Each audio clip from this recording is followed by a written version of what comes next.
সহযোগিতা করা যায়, চলাফেরার দ্বারা সহযোগিতা করা যায়, জবানের দ্বারা সহযোগিতা করা যায়, টাকা পয়সার দ্বারাও সহযোগিতা করা যায়, নিজের জ্ঞান বুদ্ধির দ্বারাও সহযোগিতা করা যায়। যদি আপনার নিয়ত থাকে আমি আল্লাহ এবং আল্লাহর রাসূলের খুশির লাগি করি, আর আপনার প্রতিটা কাজ হইব আল্লাহর ওয়াস্তে। বলবে সুবহানাল্লাহ।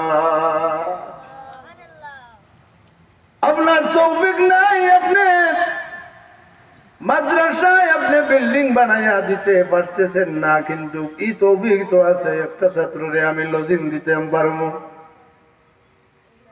ও ভাই, আপনি কত সম্মানী জানেননি?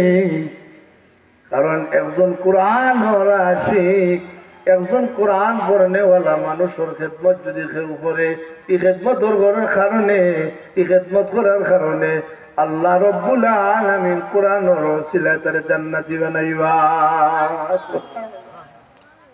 কারণ যে মানুষটা আপনার ঘরে তাকিয়া, আপনার ঘরে এলো জিন তাকিয়া, যদি একটা ছাত্র, একটা মাদ্রাসার ছাত্র যদি আপনার ঘরে লজিং তাকিয়া 3 বছর উর্ধে 3 বছর, আর তো কোনো ছাত্র আছে 2 বছরের ভিতরে শেষ হয়ে যায়, কোন ছাত্র আছে 1 বছরের ভিতরে শেষ হয়ে যায়। এটা মেধা সবার সমান না, ঠিক না বেটি?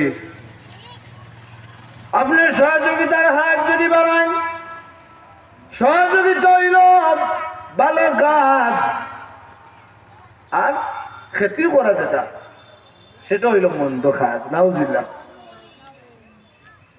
যে মন্দ কাজ কি হইব? যে না এনে মাদ্রাসা হয়েছে, মাদ্রাসা তো নবীর ঘর, খালি এখানে নাই, যত মাদ্রাসা আছে সব মাদ্রাসা নবীর ঘর। সুবহানাল্লাহ। আর যত মসজিদ আছে সব হইল আল্লাহর ঘর। সুবহানাল্লাহ হইতে পারে। সুবহানাল্লাহ। মসজিদ হইল আল্লাহর ঘর, আর মাদ্রাসা হইল নবীর ঘর।